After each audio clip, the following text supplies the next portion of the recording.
Bonjour tout le monde et bienvenue à la notif des sportifs en ce mardi 28 février. J'espère que vous allez bien. Il y a eu plusieurs transactions au courant de la fin de semaine. Donc aujourd'hui, on va faire une émission spéciale transactions de la fin de semaine. On va parler de Timo Meier, de Denis Gurianov, d'autres transactions que j'ai un blanc comme ça. Il y en a tellement eu. Je suis mélangé. On parlait de Vitaly Kravtsov, bien évidemment. Certaines personnes le voulaient à Montréal. On va en parler. Celle-là de Nino Niederreiter aussi pour les Jets, qui est peut-être une des plus sous-cotées, à mon avis. Ivan Barbashev, celle-là aussi de Tanner Janot, qui soulève beaucoup de controverses avec le prix payé par le Lightning de Tampa Bay. Et pour en parler avec nous, il y aura nul autre que Olivier Lecourt qui fait un retour après quelques podcasts. Oli qui était débordé par soit la job ou l'université, on comprend ça. Salut Ali! Salut! Comment ça va mon homme? Ça va bien toi? Ben oui, ben oui. Et puis, comment as vécu ta fin de semaine de transaction, mon cher? Assez intéressant, je dirais. Autant de jour que de nuit, les nouvelles sortaient, donc très intéressant. Très intéressant. Et pour nous aider aussi à en parler, d'une autre que Alexis Lavoie-Martel. Alex, comment ça va? Ça va bien, vous autres, les boys? Ben oui. Je te posais une question que j'ai posée à Oli. Comment tu as vécu la fin de semaine mouvementée dans la Ligue nationale? Hey, c'était chargé. On n'a pas eu grand pause, je te dirais, là, depuis samedi. Écoute, toutes les journées, c'était bien rempli. C'était à se demander quasiment ce qui va rester à avoir vendredi. Mais non, bien des grosses transactions. Puis j'ai hâte qu'on décortique tout ça ensemble. Puis tu as parlé de vendredi, justement, ne ratez pas ça. Ici même, Yves Lantier et ses collabos, dont j'en ferai partie, ont fait un live de 4 heures, de 11 heures à 15 heures, sur la journée de la date limite des transactions. On vous attend en grand nombre. Soyez-y, c'est un rendez-vous. Mais maintenant, les gars, j'avais donné un sujet dans le dernier podcast avec vous, je le fais. On va parler des gardiens les plus underrated rapidement avant d'aller dans les transactions de la fin de semaine. Oli, pour toi, ton gardien le plus underrated, ça serait qui? Écoute, rapidement, le premier nom qui m'est venu en tête, c'est le gardien des Stars, Jake Oettinger. Ah ouais, hein? Oui, effectivement. Ben, tout d'abord, là, avant de s'attaquer aux statistiques de ce gardien de but-là, je trouve que quand Oettinger a fait sa place de numéro 1 avec les Stars de Dallas, ça l'a apporté une nouvelle ère un petit peu, j'ai envie de dire, parce que les Stars étaient vieillissants. C'était rendu une équipe qui jouait un peu du hockey plate. Puis j'ai l'impression que quand c'était un gardien de but arrivé là, on a vu une nouvelle facette des Stars de Dallas, un petit rafraîchissement, j'ai envie de dire. Si on regarde ses statistiques en termes de fiches, 24 victoires, 8 défaites, 9 défaites en overtime pour la 7e meilleure fiche de la Ligue nationale. Il y a un pourcentage d'efficacité de 926, 3e meilleur dans la Ligue nationale, 4 jeux blancs et 2,23 buts alloués par match, qui le classe encore une fois au 3e rang. Donc, des très bonnes statistiques. Et je pense que sans lui, les Stars de Dallas ne connaîtraient pas les performances qu'ils ont actuellement. Mais écoute, je suis amplement d'accord avec toi sur le choix de Jake Oettinger. C'est quelqu'un qui mérite très bien cette étiquette de gardien underrated. Puis je te joins totalement. Moi, je sais pas pour toi, mais moi, il me fait penser un peu à du Carey Price. Très calme devant son filet, très robotique, souvent en face de la rondelle. Je vais peut-être me faire lancer des tomates un peu, mais selon moi, il me fait penser à l'honorable Carey Price. Retirez son numéro, s'il vous plaît. Alors, Alexis, toi, ton gardien le plus sous-coté de la Ligue nationale, selon toi, c'est qui? Ouais, j'haïs pas l'idée d'Oettinger. Écoute, c'est pas pour rien que je l'avais pris dans mon pool de hockey non plus cette année. Mais si je vais peut-être dans un autre angle, j'aime bien aussi là, l'idée du gardien Vitek Vanecek des Devils. Puis pourquoi je dis ça? C'est parce que avant aussi de passer à la fiche statistique, les Devils cette saison connaissent des performances tout simplement incroyables. Ils sont 3e au classement de la Ligue en général avec 83 points. Et puis, leurs succès ne sont pas juste accordés avec le succès des attaquants comme des Nico Hischier, Jasper Bratt, Jack Hughes. En partie, oui, mais il faut donner beaucoup de crédit aussi au duo de gardien de but qui est devant le filet, dont notamment Vitek Vanecek, qui a quand même une fiche de 25 victoires cette saison et 6 défaites seulement, 3 défaites en temps supplémentaire. Et donc, c'est une très belle fiche pour le gardien des Devils qui se situe 6e justement dans la Ligue pour ce qui est des victoires, avec un pourcentage de 913 d'efficacité de 2,37 de buts accordés. Moi, je pense vraiment que Vanecek est l'une des raisons principales de pourquoi les Devils sont aussi bien classés et pour lesquels, justement, sont à considérer sérieusement pour les séries éliminatoires aussi. Ben, je rejoins encore là ton point. Je suis amplement d'accord avec Vitek Vanecek. Selon toi et moi, parce que je vais me rajouter dans le bateau, là, si c'était pas de ces performances-là, les Devils, oui, il y aurait une très bonne machine de production, autant au but, surtout pour les buts, mais peut-être en termes de gardien, on serait un petit peu plus bas dans le classement. Je suis simplement d'accord avec toi. Moi, dans mon cas, j'y vais avec nul autre que Philippe Gustafsson du Wild du Minnesota, deuxième meilleur pourcentage d'arrêt dans la Ligue nationale de hockey à 928. On parle de 15 victoires, 8 défaites, 3 défaites en prolongation. Moyenne de but alloué à 2,11. On se souvient du parcours assez rocambolesque du gardien de 24 ans. Choix des Pingouins au repêchage en 2016, échangé au Sénateur d'Ottawa. Ne réussit pas à s'établir dans aucune de ces deux équipes-là. On l'envoie au Wild du Minnesota et tout d'un coup, résurgence de Philippe Gustafsson. Il est un des meilleurs gardiens en Ligue nationale. Il est juste en dessous de Linus Ullmark en termes d'efficacité. Selon moi, c'est lui qui tient le fort du côté du Minnesota pour une place en série. Et selon moi, on s'enligne pour voler la place de Marc-André Fleury du côté de Gustafsson. Je ne sais pas si vous êtes en accord là-dessus, les gars. Là. Ben, oui, je pense que c'est une théorie qui est très plausible, vu les succès justement de Gustafsson et les non-succès de Fleury devant le filet. Je pense, honnêtement, si ça continue comme ça, moi aussi, je suis d'accord que Gustafsson va sûrement commencer les séries devant le filet pour le Wild. Si jamais ça ne marche pas, ben écoute, on aura toujours Fleury, mais moi aussi, je pense qu'il pourrait commencer facilement les séries devant un Marc-André Fleury. Puis, pour le choix du public, les gars, je vais vous donner des choix donnés par le public sur notre compte TikTok de la Coupe. Et vous me répondez juste si c'est chaud ou froid. En gros, chaud étant, vous avez raison. Froid étant, je ne suis pas en accord avec la personne. Oli, on va commencer avec toi. John Gibson, chaud ou froid là-dessus? On a le droit de dire tiède. Tu peux si tu veux, là, mais. Ben écoute, c'est parce que cette année, c'est assez difficile, mais oui, je dirais chaud.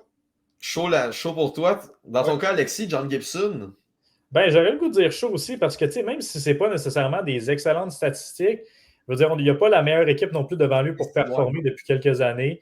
Puis il réussit quand même à donner des belles performances. Je pense que c'est quand c'est hier ou avant-hier, il a obtenu sa 3e performance de 50 arrêts ou plus de la saison. Donc, c'est quand même pas rien. Donc, pour un gardien qui n'a pas beaucoup de défense devant lui, moi aussi, je pense que ça mérite d'être considéré. Ouais. Là, Alexis, on va continuer avec toi. J'ai Martin Jones dans les choix de gardiens sous-cotés. Ça, j'irais plus avec froid, je te dirais. Je suis moins convaincu du choix de Martin Jones comme gardien underrated. Je suis d'accord que oui, il connaît une bonne saison du côté du Kraken. Malgré tout, c'est 23 victoires pour lui, mais avec une fiche d'efficacité en bas de 900. Puis, je ne pense pas que c'est la raison principale du succès du Kraken. Puis, je pense qu'il y a la reconnaissance qu'il a est assez correcte. Je veux dire, je ne pense pas que c'est underrated. Donc, j'irais plus avec froid de ce côté-là. Toi, Ali, chaud ou froid dans le cas de Martin Jones? Froid aussi. Froid, hein? Ouais. Les explications ont été données, fait que je vais juste y aller froid. C'est ça, Alexis a tout dit. Moi, je pense que quand tu as un pourcentage d'efficacité en bas de 900, ça répond assez à la question, je trouve. C'est parce qu'il faut aussi être capable de dégager l'aspect de le gardien a des bonnes stats parce qu'il y a une bonne équipe devant lui, une bonne défensive, et le gardien qui est capable de mener l'équipe à la victoire sans nécessairement avoir la meilleure des défensives devant lui. Exact. C'est là qu'il faut faire la différence aussi. Exact. Et Oli, on va finir avec un autre choix du public. Il y a Sorokin. Chaud ou froid là-dessus? Chaud. Ouais. Toi, Alexis, oui? Toi, Alexis, dans ton cas, pour Sorokin, chaud ou froid? Ouais, chaud aussi. 100%. C'est un vraiment très bon gardien Sorokin. Puis je pense qu'il n'a peut-être pas assez de reconnaissance dans son cas, du côté des Islanders. Parfait, ça. Moi aussi, pour Sorokin, je pense qu'il y avait une seule réponse qui était possible et c'était chaud. Pour les gens qui trouvent que Sorokin est froid, écrivez dans les commentaires, j'aimerais ça lire vos raisons. Il y en a peut-être, on ne sait jamais. Il y en a peut-être. Mais là, les gars, on s'en va dans la grosse fin de semaine mouvementée qu'on a eue. pendant la date limite des transactions. Il y a 2 transactions qu'on ne va pas aborder, dont celle-là de Keith Kincaid et de Jack Johnson. Bon, pour des raisons évidentes, c'est pas ceux-là qui ont, retenu notre attention, puis deuxièmement, c'est ça. Donc, on n'a pas grand-chose à dire là-dessus. C'est pas ça qui va faire gagner une Coupe Stanley aux Blackhawks, maintenant. On va y aller de même, là. Première transaction qui a retenu notre attention. Alexis, on en avait jasé un peu ensemble, mais Oli, je vais commencer par toi là-dessus. Les Canucks qui font l'acquisition de Vitaly Kravtsov en retour de William Lockwood et d'un choix de 7e ronde en 2026. T'en as pensé quoi quand tu as vu ça? Ben, écoute, premier détail qu'on peut remarquer, c'est que c'est 2 jeunes. C'est 2 jeunes joueurs qui sont échangés. Dans le cas de Lockwood, je le connais un peu moins bien. Mais étant un partisan des Rangers, Kravtsov, écoute, c'est un gars qui est toujours en attente d'exploser, je sais pas. Je veux dire, on a longtemps parlé de lui, de son potentiel, de ce qu'il pouvait atteindre potentiellement dans la Ligue nationale. Et puis, écoute, il est rendu à 23 ans et puis on attend encore de voir ce qu'il peut apporter à une équipe. J'ai l'impression que c'est le style de joueur qui est toujours en quête de son identité, si on veut. Ouais. Et puis, avec les Rangers, je pense pas que c'était la meilleure équipe pour lui permettre justement de trouver cette identité-là parce qu'on voit les trios des Rangers et puis l'équipe est assez bien bâtie. Donc, je ne sais pas si en ayant la chance d'aller jouer à Vancouver, une équipe qui a moins de profondeur, beaucoup plus de difficultés, peut-être que ça peut lui permettre d'aller chercher un autre niveau dans son jeu. Puis Alexis, quand on regarde le prix qui est William Lockwood, qui est dans le mémoire, c'est un défenseur qui a. Un ailier droit. Hein? C'est un ailier droit pour Lockwood. C'est un ailier droit, probablement de 4e trio ou de Ligue américaine, avec un choix de 7e ronde. On s'entend que le prix a vraiment été moins cher que prévu du côté des Rangers. Ben, le prix n'était pas cher. Puis, tu sais, comme tu dis, on en avait parlé ensemble un peu aussi. Le marché pour Kravtsov était vraiment pas si élevé qu'on pouvait le penser. On le sait, là, les problèmes qu'il y a eu entre Kravtsov et les Rangers depuis le début de sa carrière, le fait qu'il était retourné en KHL, qu'il avait comme boudé l'équipe un peu, je pense que c'est quelque chose qui peut-être faisait peur aux équipes. Puis, tu sais, comme Oli l'a dit aussi, c'est qu'il est en attente d'exploser, de vraiment connaître son plein potentiel. Donc, c'est peut-être ça qui a refroidi les équipes un peu. Donc, tu sais, pour Kravtsov, quand même seulement 23 ans, ancien choix de première ronde en 2018, a le potentiel de justement peut-être connaître des meilleurs moments que ce qu'il a connu avec les Rangers, mais justement, c'était peut-être pas le contexte parfait pour lui à New York avec la quantité de joueurs qu'on a à l'attaque. Puis là, surtout si on ajoute un Patrick Kane au cours des prochains jours, là, la place pour Kravtsov commence à descendre de plus en plus. Donc, je pense que ça ne pourrait pas lui faire de tort un nouveau départ à Vancouver. Plus d'espace pour lui pour jouer, comme Oli l'a dit. Puis pour le prix, ben, je pense qu'on a été chercher le plus qu'on pouvait du côté des Rangers. Puis les gars, on s'entend, on est tous des partisans du Canadien, on ne va pas se le cacher. Quand vous avez entendu le nom de Kravtsov qui était dans les rumeurs entourant le Canadien, est-ce que pour vous, ça vous a fait un petit quelque chose? Est-ce que vous étiez déçu, satisfait du fait qu'il n'a pas atterri à Montréal? Oli, toi? Écoute, ni chaud ni froid pour vrai. C'est pas un joueur. Ça ne m'a pas fait grand-chose. C'est pas un joueur que j'aurais aimé voir nécessairement avec Montréal. Peut-être qu'on aurait pu, sous l'ère de Martin Saint-Louis, lui apporter un petit quelque chose dans sa carrière, puis il aurait pu apporter quelque chose à Montréal, mais non, c'est pas un joueur nécessairement qui m'intéressait à voir évoluer avec les Canadiens. Toi, Alexis, dans ton cas? Ben, je ne suis pas déçu, mais je pense quand même que j'aurais aimé, tu sais, quand l'idée a été soulevée que le Canadien allait peut-être être impliqué dans une transaction impliquant Kravtsov, je ne détestais pas l'idée de le voir évoluer à Montréal, tu sais, justement sous les ordres de Martin Saint-Louis dans une formation où est-ce qu'on est en apprentissage, qu'on essaie beaucoup du côté de l'attaque du Canadien. Je pense qu'il y aurait peut-être eu l'opportunité de se prouver un peu plus, d'avoir plus de temps de jeu, puis qui sait, peut-être que ça aurait donné quelque chose de bon. Mais écoute, pas plus déçu que ça non plus là, de le voir atterrir à Vancouver finalement. Puis à Vancouver, comme on a dit, c'est une équipe en reconstruction. Quand tu es en reconstruction, ça te dérange moins en tant que coach ou en tant qu'équipe si tes jeunes joueurs font des erreurs parce que tu n'es pas une équipe prête à faire les séries. Donc moi, c'est ça qui a joué dans la balance aussi. C'est un joueur en développement. Il va faire des erreurs. Donc, pour une équipe qui est prétendante à Coupe Stanley comme les Rangers, c'est vraiment pas la même philosophie qu'il y a entre les deux parties. Donc, on a décidé de juste l'envoyer dans une équipe dans laquelle c'était peut-être mieux pour lui.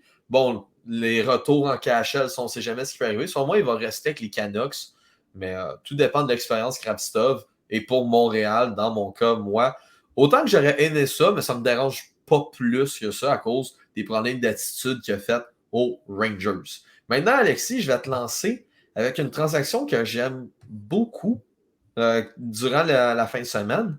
Celle-là de Nino Niederreiter qui prend le chemin des Jets de Winnipeg en retour d'un choix de 2e ronde. Qu'as-tu pensé de cet échange-là? Moi aussi, c'est une transaction que j'aime, que je trouve qui fait du sens pour les Jets. Du côté de Winnipeg, on connaît quand même une très bonne saison, encore une fois. On est seulement à 3 points de la première place de la division. Puis avec un noyau offensif qui était déjà garni avec les Nicolas Ehlers, Pierre-Luc Dubois, Carl Connor, Mark Scheifele, Blake Wheeler. Là, on ajoute un autre élément, Nino Niederreiter, qui va venir compléter ce top 6-là.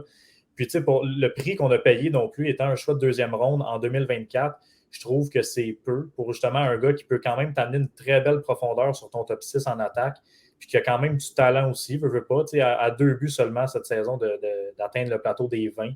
Donc, quand même, je pense que c'est une belle acquisition. Puis du côté de Winnipeg, j'ai l'impression qu'on vise grand peut-être cette année. Hellebuyck qui connaît une bonne saison, Morrissey aussi. On vise un long parcours en série, puis une acquisition comme celle-là, ben, ça fait beaucoup de sens, je trouve, pour une équipe comme les Jets. Oli, je vais t'envoyer ça d'un autre angle en 2 temps. Le premier, on savait que les Jets étaient dans la course Timo Maier. Avec l'acquisition de Niederreiter, on se doutait, le prix était trop cher pour eux. Et deuxième option, penses-tu qu'ils vont all-in, vu qu'ils savent que leur temps est compté avec Pierre-Luc Dubois? Ouf, c'est une très bonne question. Très bonne question.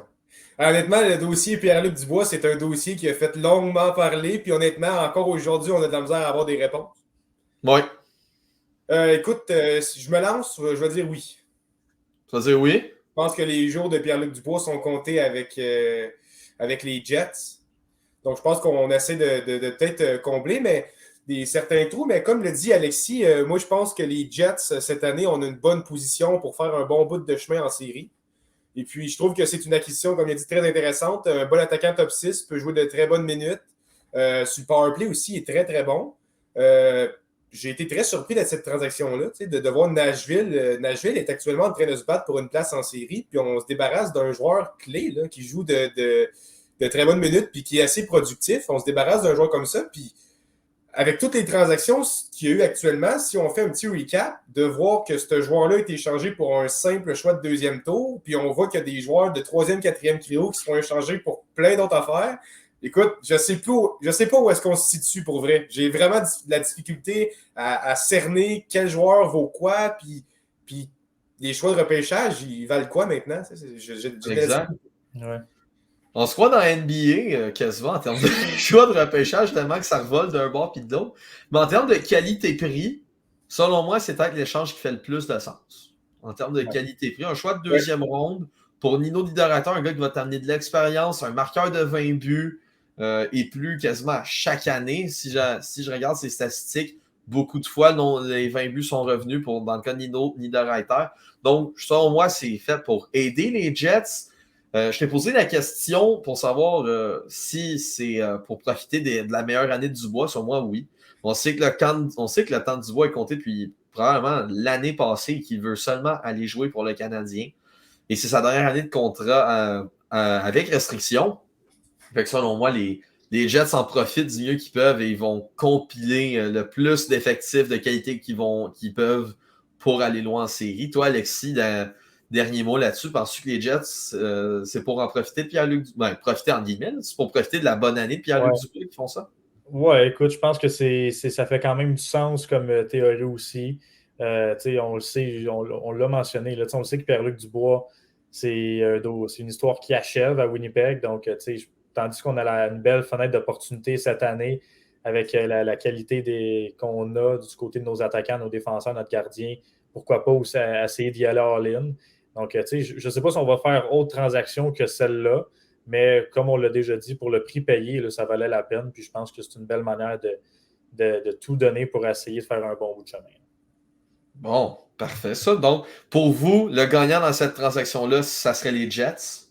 Ouais. Les Jets, parfait. On s'attend tous là-dessus. Transaction numéro 3, les gars, c'est celle qui est arrivée hier, qui a réveillé le bal de la journée. Pas hier, excusez, mais dimanche, qui a fait animer le bal de dimanche et des grosses transactions. Celle-là du Canadien. Le Canadien s'est débarrassé de nul autre que Evgeny Dodonov. On va s'entendre là-dessus. Il faisait énormément de dodo sur la glace. J'ai hâte à Ali qui a bien aimé le jeu de mots. Excusez-moi dans les commentaires, je dis ça, je l'ai pris à Georges Larac, là, on va s'entendre. Mais, toi, Alexis, cet échange-là, Dadonov contre Gurianov, t'en as pensé quoi? J'ai resté surpris, honnêtement, de voir ça. C'est pas la transaction que je m'attendais. Honnêtement, je ne l'ai pas vraiment vu venir. Dadonov qui s'en allait, puis qui s'en va à Dallas, ça, c'est pas très surprenant. Je veux dire, ça fait du sens. Mais que ce soit Gurianov qui s'en vienne en échange, c'est là que j'ai été un peu plus surpris. Mais je vais t'avouer que je déteste pas cette transaction-là. Honnêtement, je pense que Gurianov, c'est encore un gars qui a du potentiel, c'est un gars qui a du talent à l'offensive.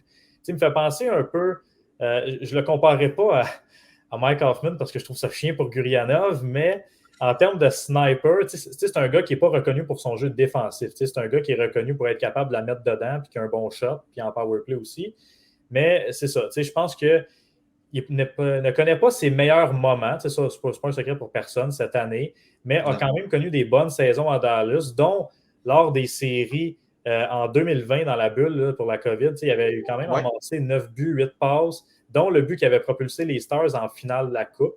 C'est un beau projet, je pense qu'on peut dire ça comme ça. C'est un projet, Gurianov. C'est un joueur qu'on ne perd rien à aller chercher puisqu'il ne va pas faire pire que Dadonov. Puis pour un gars qui et justement, en fin de carrière, on va chercher un gars de 25 ans qui a le potentiel de renaître à Montréal, peut-être, sous les ordres de Martin Saint-Louis. Donc, honnêtement, non, j'aime beaucoup cette transaction-là. Puis, Oli, en plus de tes impressions sur Gurianov à Montréal, est-ce que la renaissance un peu de Gurianov à cause de Martin Saint-Louis, tu y crois? Ah, totalement, totalement. Je vois de la manière, on le voit comment que Saint-Louis a une belle approche avec les jeunes joueurs. Et puis, moi, je crois vraiment au fait que Gurianov pourrait prendre une nouvelle ère à Montréal. Et puis, un truc qui est important à mentionner pour ceux qui nous écoutent, là, Gurianov jouait en moyenne 12 minutes par match cette saison-là. 12 minutes par match, là, c'est pas beaucoup. Et puis, il n'y avait pas vraiment la chance de jouer, je veux dire, là, avec les meilleurs joueurs et puis les meilleurs éléments en powerplay, puis dans les meilleures situations de match. Je pense qu'à Montréal, en ayant beaucoup de blessés actuellement, c'est une belle opportunité pour lui que je pense qu'il va être capable de saisir. Je pense qu'il est conscient aussi dans quelle situation il arrive. Il va avoir beaucoup de chances de se prouver. Demain, de ce qu'on croit comprendre, il va jouer sur le premier trio accompagné de Nick Suzuki. Je crois que c'est une chance pour lui de se faire voir. Et puis lui aussi, il va falloir qu'il signe son contrat. Alors, j'ai hâte de voir quel type de contrat on va vouloir lui faire signer. Moi, j'imagine que ça ne sera pas à long terme puisqu'il ne connaît pas une grosse année cette année. Mais justement, si ce n'est pas à long terme, ça risque de ne pas engager un trop gros montant à louer non plus. Fait que j'ai hâte de voir, mais je trouve que c'est une très bonne acquisition pour, justement, comme Alexis l'a dit, pour un joueur comme Dadonov qui ne cadrait plus vraiment avec Montréal. Ben, qu'il n'a jamais tant cadré que ça avec le Canadien, on va s'entendre là-dessus. Puis, ce qui est beau avec cet échange-là, c'est qu'on a, si on regarde vraiment avec du recul, on a échangé chez Weber pour Gurianov. C'est littéralement ça, là. Puis Gurianov, autant, les mauvaises langues vont dire qu'il y a 9 points en 43 matchs, c'est vrai. Mais si on regarde ses 3 autres saisons dans la Ligue nationale de hockey, ces 3 dernières, c'est un marqueur constant de 30 points. Donc, selon moi, si on parle de renaissance, ça serait pas mal autour de 30 points. Il y en a qui vont dire que ça va être le prochain Nishushkin, mais qui ont tendance à croire que c'est le prochain Nishushkin. Moi, j'y crois pas. Je vais être d'accord là-dessus. Point. Ça ne sera pas le prochain Nishushkin. Il y en a juste eu un. Ça va arriver quelques fois. Mais ça ne sera pas le prochain Nishushkin. Attendez-vous pas un développement à la Kirby Doc non plus. Moi, je me dis, dans le meilleur des mondes, il va faire 40 points. Il va rouler sa bosse s'il revient à Montréal, bien évidemment. Mais sinon, Oli, tu l'as dit, dernière année de contrat. Dans le pire des cas, là, si Gurianov ne fait pas le job, ben, il va s'en aller, c'est tout. C'est un pari parfait dans le cas de Kent Hughes. Moi, j'adore le fait qu'on était allé chercher Gurianov, qu'on a réussi à aller chercher quelque chose avec Dadonov, point. C'est déjà excellent. On ne va pas se le cacher. Et j'ai regardé pour le fun du côté des partisans des Stars, vu qu'on est moins familier avec Gurianov que eux. Puis eux autres aussi, ils étaient quand même contents du fait qu'ils s'en allaient de Dallas. Reprochant la même chose que nous, on reproche à Dadonov. Donc, un manque d'intensité, et, un manque de constance un peu. Et ça a l'air sur le long des bandes, c'est pas l'attaquant qui va être le plus intense. Peut-être Martin Saint-Louis va réussir à le convaincre de l'être plus, de changer sa manière de jeu pour être plus dans le style de jeu du Canadien. J'ai vraiment hâte de voir ça. Problème de constance, ça peut se régler avec le temps aussi. Comme tu as dit, Oli, ce soir, il joue avec Nick Suzuki. Bon, avec Mike Hoffman, c'est le plus gros fit, là, mais c'est pas grave, il joue avec Nick Suzuki sur le premier trio. Il va avoir du temps de jeu. J'ai hâte de voir ça. Gros attaquant, bon coup de patin, un tir très puissant du poignet qui fait partie de sa marque de commerce, on pourrait dire. Mais quand il joue un de ses bons matchs, je vais prendre un de mes collègues, Martin Thériault du podcast à relève sur Twitter, il a dit que quand il connaît un bon match, on dirait qu'il fait partie de l'élite de la Ligue nationale, mais c'est dommage et ça arrive une game sur 4. C'est ça, c'est des choses qui arrivent avec Gurianov. C'est pas tout le monde qui est autant productif que Connor McDavid. Là. On va s'entendre là-dessus, les gars. Là. Déjà, Dadonov contre McDavid, je fais ça demain matin. Mais, mais moi, j'ai très hâte de voir les résultats du pari Gurianov. On n'a rien à perdre, honnêtement. On n'a rien à perdre. Puis, tu sais, je pense qu'au final, c'est un échange qui est quand même profitable pour les deux équipes aussi. Tu sais, tu l'as dit, là, les fans de Dallas étaient contents de voir partir Gurianov parce que pour son manque de constance, puis avoir un nouveau départ ailleurs. Tu sais, c'est un joueur qui ne cadrerait pas là-bas. Dadonov ne cadrerait plus ici. C'est un nouveau départ pour les deux. Puis Dallas, qui, eux, justement, vont faire les séries éliminatoires, vont essayer de faire un petit bout de chemin. Un gars comme Dadonov ne peut pas non plus nuire en série. Peut peut-être apporter un petit quelque chose. Si jamais ça se passe bien et il se développe bien là-bas, ben, il se développe. S'il cadre bien dans les plans de l'entraîneur-chef. Mais c'est ça. Je pense que c'est un échange qui peut rapporter aux deux équipes au final. Deux joueurs qui ça ne fonctionnait pas dans leur équipe actuelle, qui vont bénéficier peut-être d'un nouveau départ ailleurs et qui sait d'un nouveau départ, d'une renaissance, si on peut dire ça comme ça. Et l'année passée, il a quand même fait 43 points avec les Golden Knights de Vegas. Et qui est le coach maintenant des Stars de Dallas qui l'était à Vegas? Peter DeBoer. Donc, il va rejoindre son coach qu'il avait à Vegas. On va voir ce que ça donne avec les Stars. J'ai pas énormément foi à une grosse renaissance d'Evgeny Dadonov. Regardez la qualité qu'il jouait cette année. Mais on sait jamais. On sait jamais. Des fois, c'est juste une question de système. Hein? Oui, c'est ça. Exact. Oli, je te lance sur la transaction que j'ai suivie, celle-là de Dadonov, mais un autre compatriote russe qui s'est fait échanger. Ivan Barbachev qui prend le chemin de Vegas en retour de Zach Dean. T'en as pensé quoi de cet échange-là de la part des Golden Knights? Ben écoute, du bord de Saint-Louis, moi je suis aucunement surpris. Très clairement, on prend le chemin de rebuild. Je pense qu'on veut pas liquider l'équipe en tant que telle, mais depuis l'échange de Tarasenko, je pense qu'on a démontré clairement vers où on veut s'en aller. Barbachev, c'est un attaquant du côté, pour les Golden Knights, là, ça va être la profondeur de plus qui va... ça va être un joueur clé que j'ai envie de dire, rendu en séries éliminatoires. C'est le type de joueur qui peut faire la différence rendu en série pour voir si ton équipe peut passer au prochain tour ou non. Il va jouer des minutes très importantes. Comme j'ai dit, c'est un joueur de profondeur. Et puis du côté de Saint-Louis, on acquiert Zach Dean. C'est de la jeunesse. De la jeunesse. Puis je pense que c'est vers où on veut se diriger du côté de Saint-Louis. Et puis, très bonne transaction. J'ai l'impression que autant du côté de Vegas que du côté de Saint-Louis, les deux équipes, on est gagnants si on y va en fonction de la situation dans laquelle les deux équipes se retrouvent respectivement. Là. Très d'accord. Toi, Alexis, là-dessus, tes impressions sur cette transaction-là? Oui, c'est là-dessus que je voulais en venir, sur le point que Lee a terminé. C'est une transaction qui est profitable pour les deux équipes. Puis, c'est quelque chose qui n'est pas nouveau pour les Golden Knights d'échanger un de leurs choix de première ronde. En fait, c'est le 5e choix de première ronde à être échangé par Vegas. On regarde pour les choix de 2017, on a échangé Cody Glass, Nick Suzuki, Eric Brandstrom. On a échangé Peyton Krebs qui avait été repêché en 2019 et là, on vient d'échanger Zach Dean qui a été repêché en première ronde en 2021. Donc, tu sais, c'est un pattern, disons-le comme ça, qui revient souvent à Vegas. On n'a pas peur d'échanger nos choix de première ronde pour s'améliorer dans l'immédiat. Donc, c'est encore ce qu'on fait avec l'acquisition de Barbachev qui, pour sa part, a quand même connu une saison de 60 points l'année dernière avec 26 buts, avait connu sa meilleure saison en carrière, donc c'est pas mauvais du tout. Puis quand même aussi 50 matchs d'expérience en séries éliminatoires, dont la Coupe Stanley 2019 avec les Blues. Donc, tu sais, c'est quelque chose qui va être, je pense, qui va bénéficier au succès des Golden Knights en attaque. C'est une belle profondeur. Puis comme Oli l'a dit, c'est un gars aussi qui vient apporter une nouvelle dimension, je pense, aux Golden Knights. C'est un gars qui est capable d'écouler des minutes de pénalité. C'est un gars qui est capable de foncer au filet aussi, qui n'a pas peur d'aller se mettre dans le trafic. Donc, je pense que c'est une belle transaction pour les Golden Knights, autant que pour les Blues, qu'on va chercher un bon espoir quand même à l'attaque. Puis, comme Oli l'a dit aussi, je pense que du côté des Blues, on est quand même en mode liquidation un peu là, avec l'échange de Tarasenko, O'Reilly, puis là maintenant Barbashev. On a vraiment lancé la serviette. Là, on vise vers la jeunesse à partir de maintenant.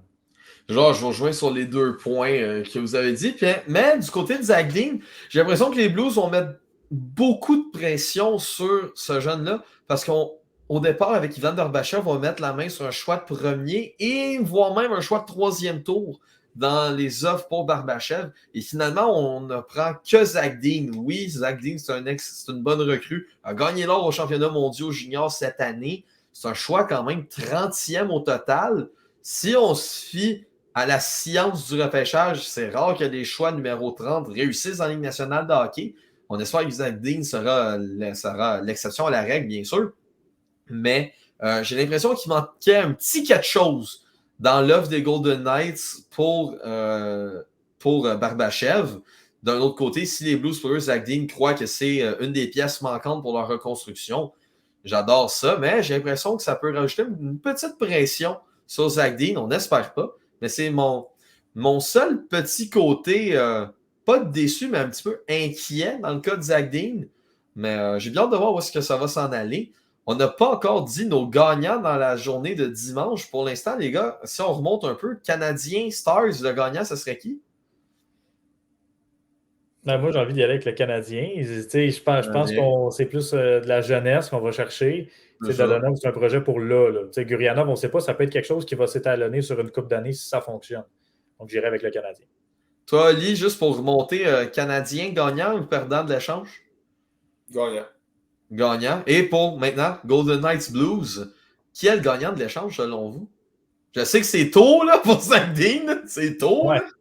Mais selon vous, qui pourrait en sortir un gagnant plus qu'un autre? Ou peut-être un gagnant-gagnant aussi? Je vais dire Blues. Blues gagnant? OK. Toi, dans ton cas, Alexis? J'aurais le goût de dire gagnant. Ouais, j'aurais le goût. Parce que justement, vu que c'est très tôt encore pour donner une réponse, on ne sait même pas ce qui va arriver avec Zach Dean. Mais je pense que les deux équipes sont gagnantes dans la position qu'ils se retrouvent actuellement ou ce qu'ils font l'échange. Donc, je pense que oui, c'est un gagnant-gagnant dans cette transaction-là. Pardon. OK. Maintenant, les gars, je viens de vous entendre sur la prochaine transaction qui est peut-être la plus compliquée en termes de prononciation. Hein? Je parle celle-là de Timo Meier, qui prend le chemin des Sharks de San Jose. Déjà, je m'excuse si je botche certains noms. Les noms qui prennent le chemin des Sharks de San Jose.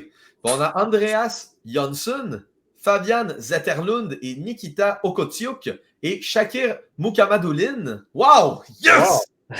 Yes!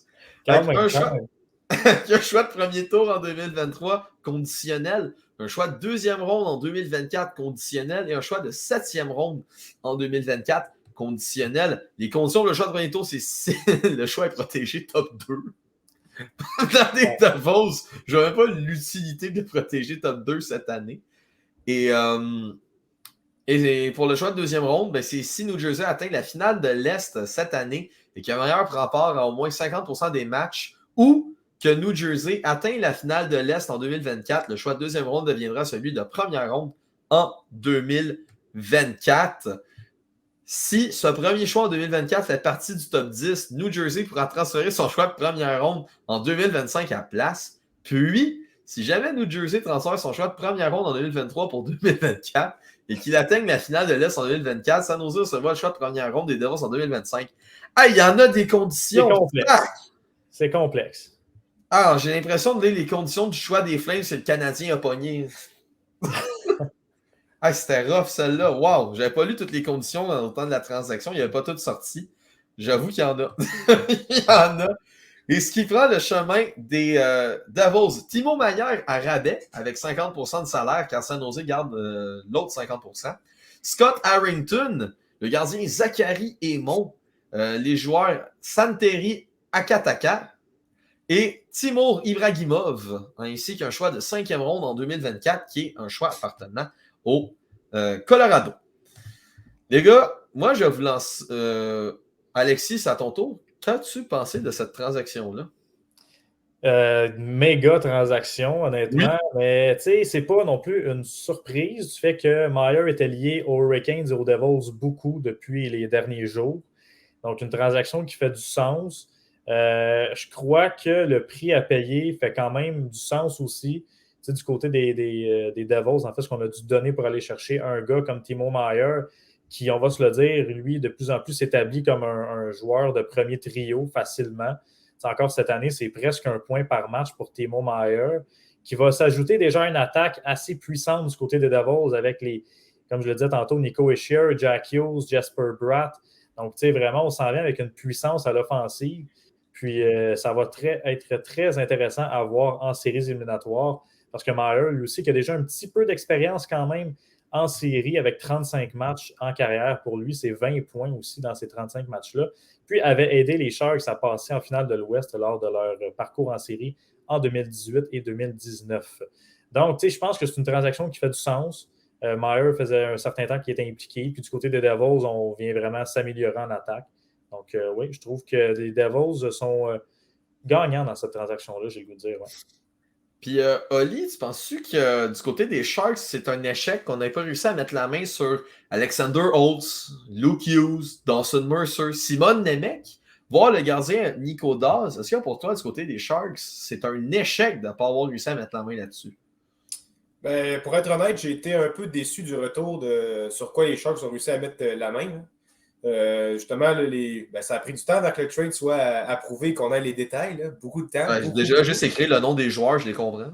Oui, effectivement. Mais, je veux dire, à travers toutes les heures qui ont passé avant de savoir ce qui concrètement avait été échangé, on a eu beaucoup de rumeurs comme quoi, justement, qu'il y avait eu des gars comme Dawson Mercer qui avaient été échangés. Et puis ça, c'est des joueurs que, je sais pas, je ne peux pas dire exactement que tu sais ce qu'ils vont t'apporter à ton équipe, mais tu sais le potentiel du joueur. Là, j'ai l'impression qu'on a échangé, oui, beaucoup de prospects, beaucoup de jeunes qui ont été échangés, mais tu ne sais pas en tant que tel ce que ce joueur-là peut t'apporter à ton équipe ou c'est quoi son identité concrète. Moi, j'aime bien, par contre, Zetterlund. J'aime beaucoup le fait qu'il s'amène à San Jose. Là où est-ce que j'aime un peu moins la transaction, c'est le fait que Timo Meier, bon, on savait, comme Alexis a dit, allait se faire échanger. Mais j'aime pas le fait que on échange un gars qui est assez jeune et qui était excellent pour les Sharks. J'ai l'impression que les Sharks s'en vont nulle part. OK. Depuis qu'on a le nouveau DG, on va chercher beaucoup de jeunes, mais sans avoir quelque chose de concret par rapport à savoir quel style de jeu on veut jouer, vers quoi on veut s'en aller. J'ai aucune idée. Puis tu sais, je suis beaucoup les Sharks. C'est une équipe que j'aime beaucoup. J'aurais peut-être aimé qu'on aille chercher davantage des choix au repêchage, puis que ce soit les Sharks qui choisissent vraiment quel type de joueur on veut cibler au repêchage pour après ça se prendre une voie, puis vraiment tracer ce chemin-là, puis à travers les années bâtir quelque chose. Là, on va chercher des jeunes d'un peu partout. Ils viennent à la même place, mais je veux dire, qui viennent de différentes équipes de clubs écoles, puis on va essayer de recoller les morceaux ensemble, puis peut-être d'apporter quelque chose. J'ai un peu plus de difficulté avec ça parce qu'on ne peut pas les amener exactement comme on veut, à part si on les avait pris exactement du repêchage. Mais comme le dit Alexis, c'est une très bonne transaction. Et puis, je veux dire, ce que les Devils voulaient un joueur qui allait leur apporter un très gros atout sur le top 6 pour les séries. Et du côté de San Jose, on est en reconstruction, on veut des jeunes. Donc, les deux ont réussi ce qu'ils voulaient avoir au final. Puis, Alexis, je vais te mettre un petit peu dans l'eau chaude. Si on regarde la situation contractuelle des Devils, on a un autre contrat qui prend fin cette saison, c'est celui de Jesper Bratt, des Devils du New Jersey. Et si on regarde monétairement, ils peuvent seulement en ramener un des deux. Si tu avais à ramener un des deux, ça serait lequel? Jesper Bratt ou Timo Meier? C'est une excellente question que tu me poses là, en effet. Écoute, j'ai envie de dire que c'est difficile à répondre pour le moment, tout dépendamment de l'impact qu'un gars comme Timo Meier va avoir avec les Devils du New Jersey, le succès qu'il va connaître avec cette équipe-là. Parce que Jasper Bratt, pour lui, a quand même déjà montré que c'est un excellent fabricant de jeu, un excellent joueur pour les Devils. C'est un gars qui, quand même, amasse beaucoup de points depuis qu'il s'est amené avec les Devils. C'est quasiment un point par match à chaque saison ce qu'il a joué. Donc, c'est un gars qui a fait ses preuves déjà, qui cadre bien avec la philosophie des Devils. Puis là, commence à vraiment développer aussi une certaine chimie avec les Nico Hischier et les Jack Hughes qui se développent de mieux en mieux. Donc, ça va être à voir comment Timo Meier va savoir se mêler en fait au groupe des Devils, comment il va être capable de s'adapter et s'il va vraiment apporter sa part de succès aussi en série avec les Devils. Donc, c'est sûr que si l'option est là d'en garder juste un des deux, je pense que ça va être un très dur choix pour la direction des Sharks. Pas des Sharks, mais des Devils, pardon. Et ça va être à voir justement si on ne va pas peut-être vouloir transiger d'autres joueurs, transiger d'autres contrats pour essayer de les garder les deux, si on va devoir faire certaines manœuvres durant l'été, autant durant la période des agents libres que avant le repêchage. Mais non, c'est ça. C'est une question qui n'est pas facile à répondre en ce moment, je te dirais. Puis Oli, Tom Fitzgerald, le DG des Devils, a dit qu'il avait probablement rencontré son équipe hier ou au courant de la semaine avant d'animer des transactions pour décider s'ils ont fini de faire leur magasinage ou pas. Est-ce que, selon toi, les Devils pourraient avoir fini leur magasinage ou, selon toi, ils devraient regarder encore peut-être une ou deux options sur le marché? Écoute, on a une très bonne équipe, je pense, en main. Mais je pense qu'on peut peut-être aller chercher encore un petit peu de profondeur. Je pense que de la profondeur, tu n'en as jamais trop dans une équipe, honnêtement. Là. Je veux dire, une blessure, ça arrive si rapidement en fin de saison ou en début de série. Là. Je veux dire que c'est pas un joueur, mettons, de. Je parle pas d'aller chercher un gros joueur, là, mais juste un joueur qui va être capable de jouer, mettons, 10 à 12 minutes, qui va pouvoir jouer des minutes importantes en désavantage numérique. Tu sais, juste un type de joueur comme ça qui va jouer sur le 3e, 4e trio. Puis peut-être qu'il est rendu en série, ce joueur-là, ben, il va jouer 2-3 matchs assis dans les estrades, puis après ça, il va revenir en alignement. Mais c'est le type de joueur, tu sais, un type de joueur avec de l'expérience. Parce que New Jersey, c'est pas le type d'équipe qui a fait régulièrement les séries dans les dernières années. Je pense que d'aller chercher un joueur qui a justement de l'expérience. On peut prendre l'exemple d'un Corey Perry. Ce type de joueur-là, un vétéran qui joue des minutes qu'il joue, c'est des minutes importantes. Tu sais ce qu'il va t'apporter sur la patinoire, c'est des minutes fiable, qui va être capable de remplir la job que tu vas lui demander de faire. Je pense qu'un type de joueur à la Corey Perry pour les Devils, ça pourrait être très intéressant pour les séries. Donc, les gars, avant de passer à la prochaine transaction, qui en sort gagnant? Moi, j'aurais envie de dire les Devils. Ben, c'est certain qu'on va chercher des espoirs du côté des Sharks, mais j'ai vraiment aimé le point que tu as apporté tantôt, du fait que c'est des joueurs qui viennent un peu d'écoles différentes, puis on n'a aucune certitude de ce que ces joueurs-là vont donner aux Sharks comparativement à si on aurait été chercher un Alexander Holtz ou un Dawson Mercer, justement. Donc, je pense qu'en termes de certitude, de talent, de ce que la transaction va nous apporter, les Devils sortent gagnants. Et toi, Oli, pour toi, c'était les Devils aussi, de ce que j'avais compris? Oh oui, c'est ça. Comme j'ai dit tantôt, puis comme Alexis vient de reparler, là, exactement, moi je pense que les Devils, en matière de valeur sûre, ou du moins qu'on doute moins, les Devils sont gagnants. Parfait ça. Et allons au clou de la soirée de dimanche. Peut-être la transition que je comprends encore aujourd'hui de moins. Tanner Jeannot qui prend le chemin de Tampa Bay. Et en retour, les Predators mettent la main sur Cal Foot. Un choix de première ronde en 2025 protégé top 10. Un choix de deuxième ronde en 2024. Un choix de troisième ronde en 2023. Un choix de quatrième ronde en 2023. Et un choix de cinquième ronde en 2023. On dirait que depuis que David Poile a annoncé sa retraite, il est allé, comme on dit en anglais, guns blazing. Il a décidé d'être actif sur le marché tout d'un coup. Il s'est dit, c'est pas grave, je suis à la retraite. On part! C'est qu'il a décidé de sortir en grand, de ce que je comprends. Puis, on s'entend, c'est un énorme retour pour Tanner Jeannot. Alexis, t'en penses quoi de ça? Ben, tu sais, justement, j'ai été voir moi aussi la réaction des partisans des Preds après cette transaction-là.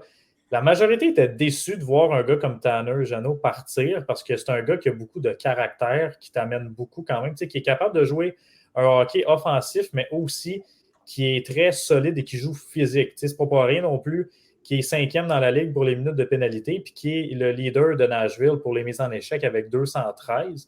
Mais quand tu as une transaction comme celle-là sur la table, tu peux juste pas refuser. On va se le dire, là, le retour est énorme.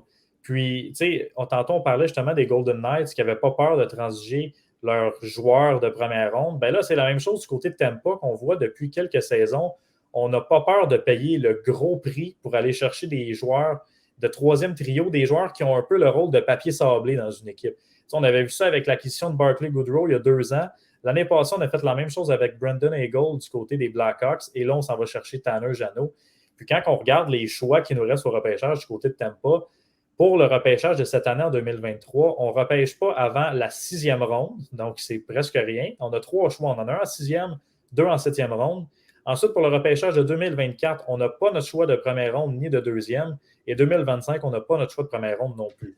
Donc, on essaie de payer. Je pense que tu n'aimes pas, avec les coupes qu'ils ont gagnées dans les dernières années, leur présence en finale, c'est vraiment une équipe qui souhaite tout donner en ce moment, qui veut gagner, je pense, le plus possible dans la fenêtre d'opportunité de leurs joueurs qui sont encore dans leur prime, disons-le comme ça, et qui n'ont pas peur de justement sacrifier l'avenir pour gagner présentement.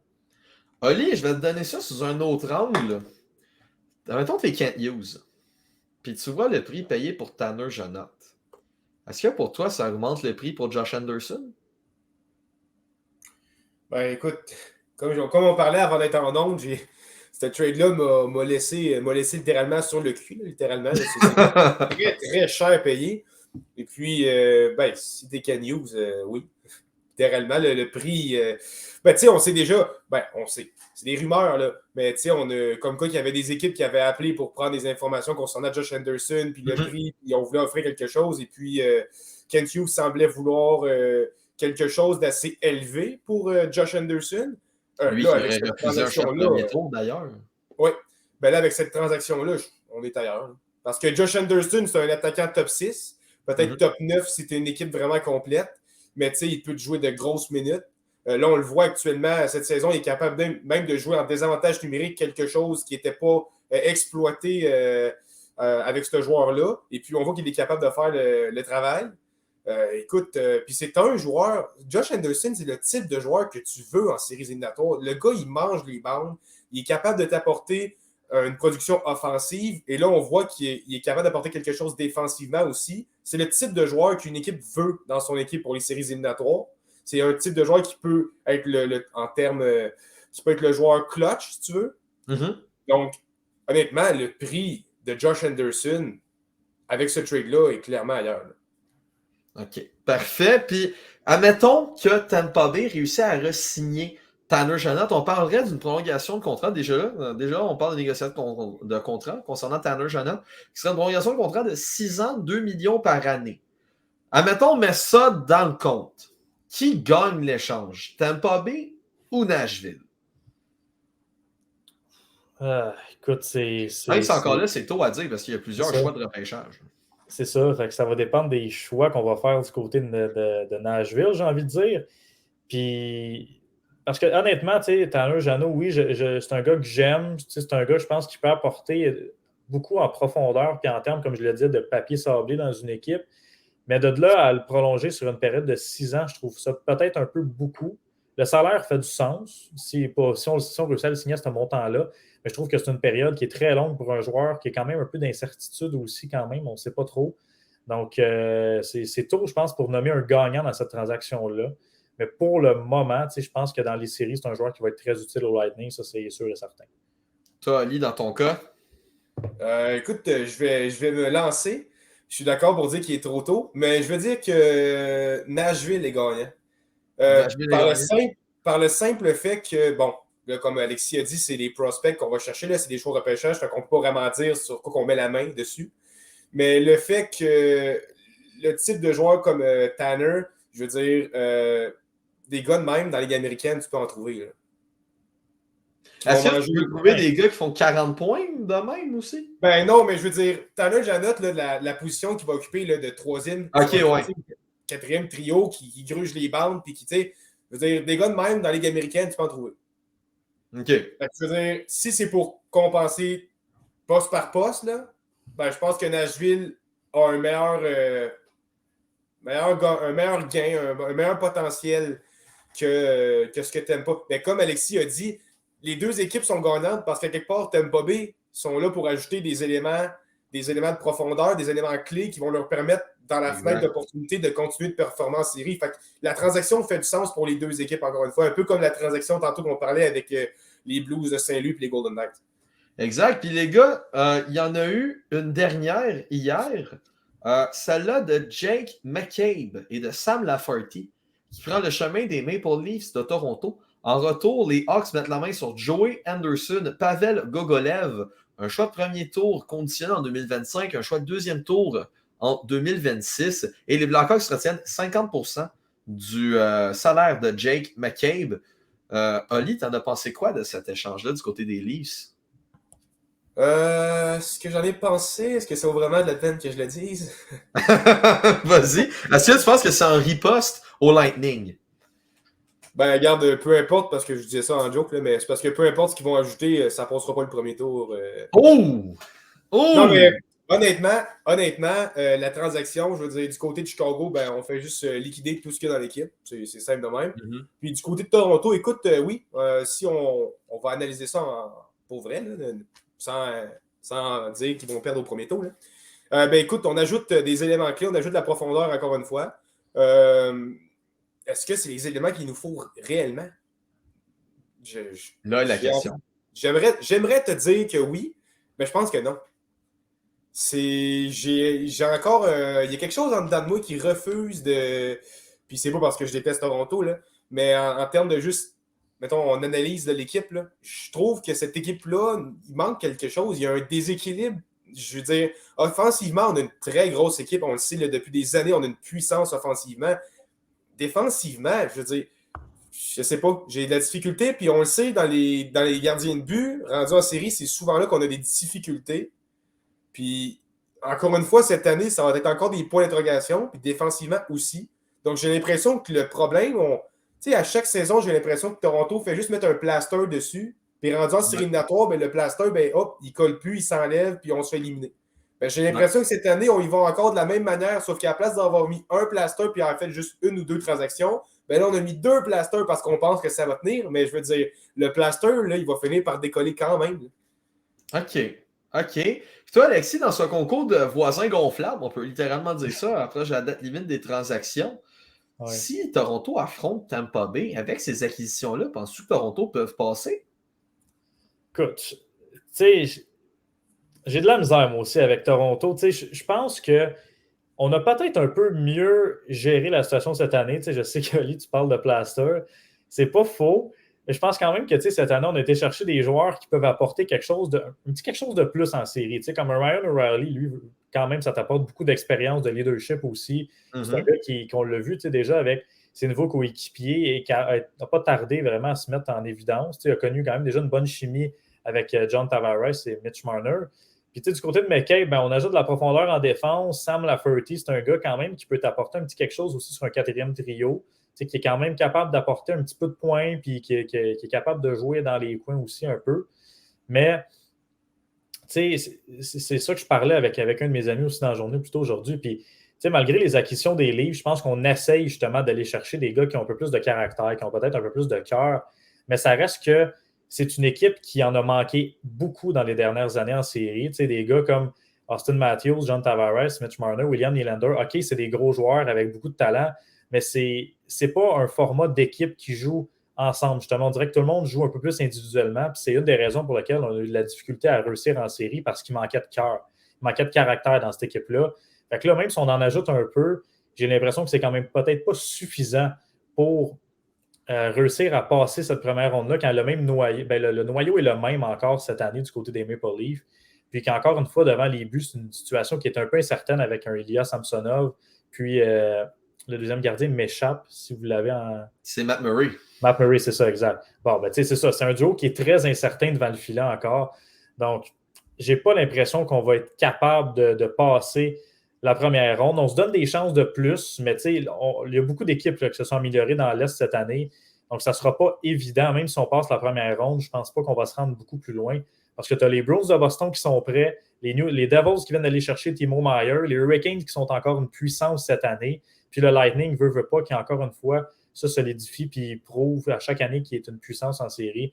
Donc, ça ne sera pas facile pour Toronto de passer cette première ronde-là. Puis si on la passe, je pense que ça va s'arrêter là quand même après. Là.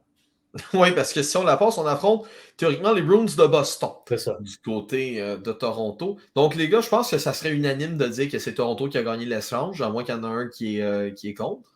Non, ça je suis d'accord là-dessus. Là. Pas assez pour gagner le premier tour. Donc, ça revient à une situation peut-être perdante, mais on va voir rendu en série. On ne sait jamais. Les gars, la date limite des transactions, on est mardi. La date limite des transactions dans 3 jours. Maintenant, selon vous, est-ce que vous avez des hot takes à faire selon la date limite des échanges de vendredi, voire peut-être même avant, d'ici vendredi? Patrick Kane ne compte pas parce qu'on sait tous que son année est salé. Là. Donc, Patrick Kane, je compte pas ça comme un hot take, les gars. Là. Non, en effet. Oli, je vais te laisser commencer si tu veux y aller. Ou Loric, même, en fait, je serais curieux d'entendre ton point de vue aussi là-dessus, peut-être. Écoute, moi, je peux y aller. Je vais me recycler sur ce que j'ai dit jeudi passé. Je crois que le numéro 17 du Canadien ne fera plus partie de l'équipe d'ici vendredi, avec le prix de Tanner Jeannot, entre autres, qui est énorme. Le Canadien se doit, si on a une offre similaire, de se départir de Josh Anderson au plus vite. C'est rare que tu auras une offre de même et que ton joueur aura de la valeur comme ça. Certes, le salaire, le contrat fait baisser un petit peu la valeur, mais avoir une offre dans ce style-là, selon moi, il passe. C'est une question de temps. Et les gars, peut-être que je vais vous aider un peu là-dessus. Il y a des rumeurs d'Aaron Drager, entre autres, hier sur Twitter, disant que ça se peut que Joel Anderson prend le chemin des Oilers. Les pourparlers entre les Canadiens ont repris. Il y a si pour URV d'impliquer, peu importe l'échange pour question de salaire. Ce que j'ai envie de dire à Edmonton, vous pouvez le garder finalement pour URV, tente pas. Fait que déjà, ça peut être un take pour vous si vous voulez vous en tirer de ce côté-là. Sinon, je vais avec une petite prédiction. Sur moi, les Devils n'ont pas fini et Luke Shen sera un défenseur des Devils. Mais quelque chose sinon que peut-être je vois arriver. Je pense que du côté des Preds, on a été surpris, comme on disait tantôt, de la transaction de Nino Niederreiter quand on n'est pas si loin que ça d'une place en série. J'ai comme l'impression que peut-être on a lancé la serviette si on fait une transaction comme celle-là. Puis j'ai l'impression qu'on va peut-être continuer dans cette voie-là. Je verrais un défenseur comme Mathias Ekholm, justement, qui est impliqué dans des rumeurs aussi, être transigé. Et peut-être chez les Oilers d'Edmonton, justement, parce que les rumeurs entre le clan des Oilers, il y en a avec le Canadien pour Joel Edmondson, il y en a aussi des pourparlers avec les Preds pour ce qui est de Mathias Ekholm. Donc j'ai l'impression que peut-être une transaction comme celle-là a plus de chances d'arriver que Joel Edmondson. Moi, j'ai l'impression que pour sa part, va rester avec le Canadien d'ici la date limite. Toi, Ali, dans ton cas? Écoute, là, moi, un joueur évident qu'on n'a pas parlé, là, c'est Eric Carlson. Moi, je pense qu'il va changer d'adresse. OK. Mais, on a parlé tu as parlé de Joel Edmondson. Moi, j'ai l'impression que ça va être soit Joel Edmondson ou peut-être un petit David Savard. Okay. Je sais que c'est un élément clé du côté de Montréal. C'est un vétéran qui est très important pour nos jeunes défenseurs. Il connaît des très bons matchs dernièrement. C'est exactement. Donc, c'est pour ça que je dis que ça va être soit un ou l'autre, soit Edmondson ou Savard. Mais Savard, sa valeur est très élevée actuellement. L'année dernière, il n'avait pas connu une très bonne saison. Mais cette saison, il est incroyable. Il remplit son poste à merveille. Et je pense que pour une équipe qui a besoin d'un défenseur top 4 qui joue de très grosses minutes, Savard peut être très intéressant. Et je ne pense pas que sa valeur peut être plus élevée que ce qu'elle est en ce moment. OK, j'aime ça. Dans la question, on considère, les gars, avez-vous une équipe qu'on peut qualifier de sleeper, elle, qui n'a pas bougé ou qui n'a pas bougé de manière importante, qui pourrait aller chercher quelque chose d'important si la date limite des transactions? Moi, j'y vais de mon choix. Mon sleeper est les Sabres de Buffalo.